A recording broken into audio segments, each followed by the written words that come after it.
warahmatullahi wabarakatuh. Perkenalkan, nama saya Febi Laras Pujianti, mahasiswi jurusan Asuransi Syariah Fakultas Ekonomi dan Bisnis Islam Universitas Islam Negeri Antasari Banjarmasin. Video ini saya buat untuk memenuhi tugas mata kuliah Komunikasi Bisnis. Materi yang akan dibahas dalam video ini adalah mengikuti alur proses penulisan pesan bisnis, proses perencanaan pesan bisnis, menentukan tujuan, menganalisis audiens, menentukan ide pokok, menyeleksi saluran dan media. Materi yang pertama yaitu alur proses pesan bisnis, terbagi menjadi 3, yaitu yang pertama planning, yang kedua creating, dan yang ketiga finishing. Proses menulis pesan bisnis yaitu ada merencanakan pesan bisnis, menulis pesan bisnis, dan menyelesaikan pesan.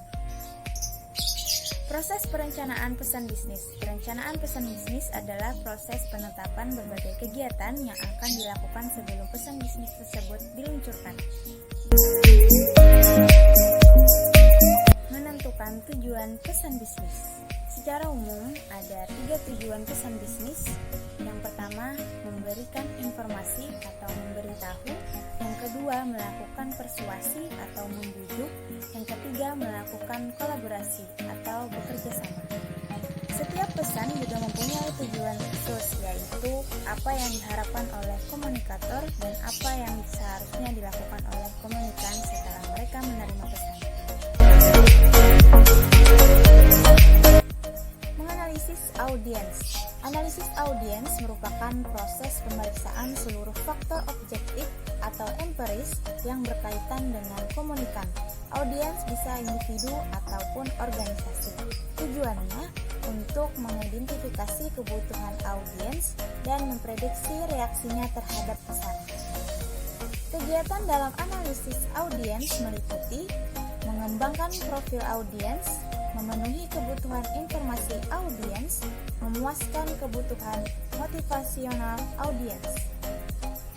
Memenuhi kebutuhan informasi.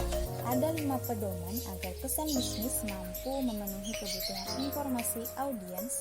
Pertama, temukan apa yang diinginkan oleh audiens dan segera penuhi. Kedua, antisipasi pertanyaan yang tidak diungkapkan dan informasi tambahan yang relevan perlu diberikan. Yang ketiga, berikan semua informasi yang diperlukan. Yang keempat, pastikan bahwa informasinya akurat dan dapat dipertanggungjawabkan kebenarannya. Yang kelima, tekankan ide-ide yang paling menarik bagi audiens dan berikan perhatian khusus. Menentukan ide pokok. Ide pokok merupakan pernyataan tentang suatu topik yang menjelaskan isi dan tujuan topik tersebut, sehingga dapat diterima oleh audiens. Syarat ide pokok yang dibuat untuk perencanaan komunikasi harus ringkas, langsung pada pokok persoalan, dan memperlihatkan hasil yang akan diperoleh bila kegiatan dilakukan.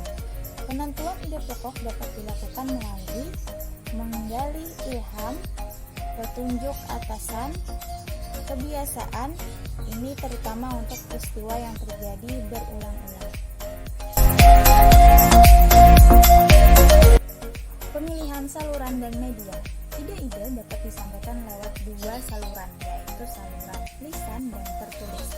Saluran mana yang digunakan tergantung pada tujuan pesan, waktu, formalitas, dan harapan audiensnya.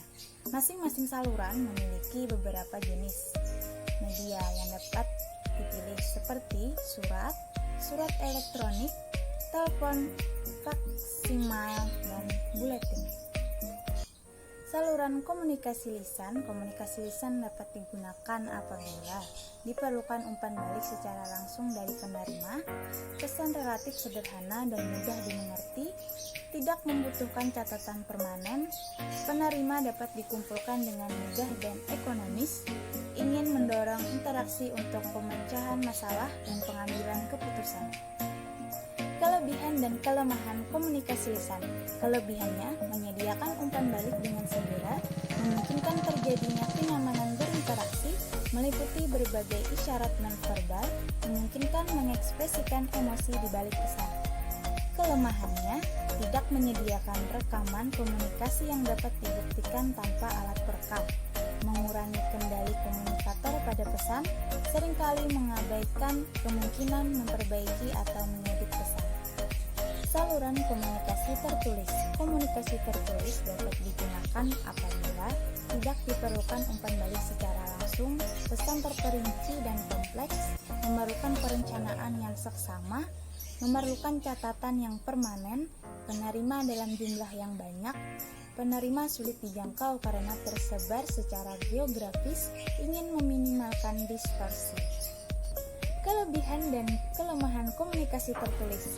Kelebihannya memungkinkan membuat rencana dan mengendalikan pesan, meninggalkan bukti yang dapat diverifikasi, meminimalkan distorsi pesan, dapat menjangkau penerima yang secara geografis atau jauh. Kelemahannya membutuhkan waktu untuk umpan balik, kekurangan isyarat nonverbal, membutuhkan keterampilan khusus dalam menyiapkan dan memproduksinya, membutuhkan banyak sumber daya untuk membuat dan mendistribusikannya. Media, saluran lisan, percakapan tatap muka atau pidato, rapat, dan lain-lain, telepon, audio, TV, komputer, telekonferensi, video conference. Saluran tertulis, surat, memo, laporan selebaran, proposal, email, telepon atau SMS, komputer, fax, telegram, pos biasa dan khusus. Pertimbangan dalam pemilihan media. Kekayaan sebuah media yaitu kemampuan media untuk menyampaikan pesan, memfasilitasi umpan balik, formalitas sebuah pesan, keterbatasan media, tujuan pengirim, urgensi dan biaya, preferensi atau harapan penerima. Demikian penyampaian materi tentang komunikasi bisnis. Semoga bermanfaat untuk kita semua. Terima kasih banyak. Wassalamualaikum warahmatullahi wabarakatuh.